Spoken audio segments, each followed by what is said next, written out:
I'm gonna show you how easy it is to replace your toilet tank. As you can see, mine's had cracked. This been in my house for 15 years. And luckily my son caught it before it got too bad. It was water on the floor. And this is upstairs, so it could have caused a lot of damage. But as you can see, when I took this off, you notice that they got the washer, metal washer to the ceramic. And you see cracks already there. So this probably was cracked 15 years ago under the bottom.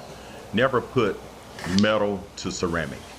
You're gonna have a problem. As you can see, that one cracked, but luckily it wasn't leaking back then. So the only thing you need to do the job, you need a socket. Make sure that this is a deep socket, a 1/2 inch. And you want to get you a screwdriver, a big screwdriver. And you can use this 1/2 inch wrench if you want to, but I'm not. And you need some pliers just in case you need to take some fittings off. But I got this right here from Home Depot, and for the price, for under $40, you get this whole assembly. It comes with all the fittings, everything you need, except the tools, which I just showed you a few minutes ago. And this tank here is a smaller tank. So it's a 1.28 gallons per flush, or 4.8 liters per flush.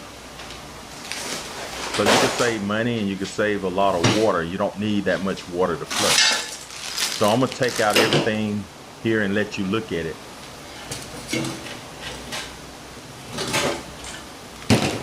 As you can see on the bottom, you wanna make sure all your fittings are tight. Comes with all of that stuff. So I'm gonna take everything out. You got your gaskets, you got your washers, your bolts, your nuts, but everything you need to get the job done.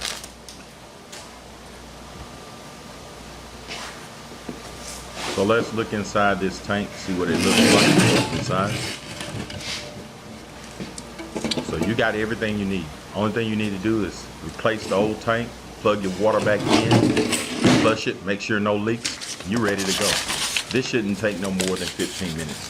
This is a 360-degree view of that tank I purchased from Home Depot. But first you want to take your bolts and just push it through that rubber fitting. And this part right here is going to go inside the tank. So the bolt's going to go inside and the bottom of it's going to hang out. So make sure you put that gasket on there also. That's very important. Make sure it's sealed all the way around. That gasket. So first you want to turn your water off.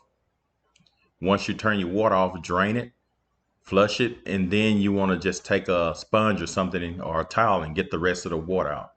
Once you do that, you can go ahead and take your fitting off. This is where you may need your pliers, because sometimes people over tighten. And there, right there is your 1/2 inch socket.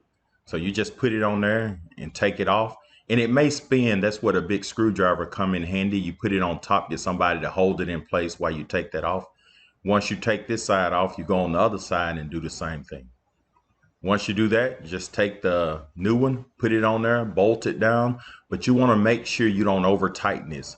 This thing just needs to sit flush with that. Once it sits flush and you tighten it up a little bit, and that'll be it. You don't want no gaps. You want to make sure it sit flush, but don't over tighten. If this video helped, subscribe to my channel. Thank you and have a great day.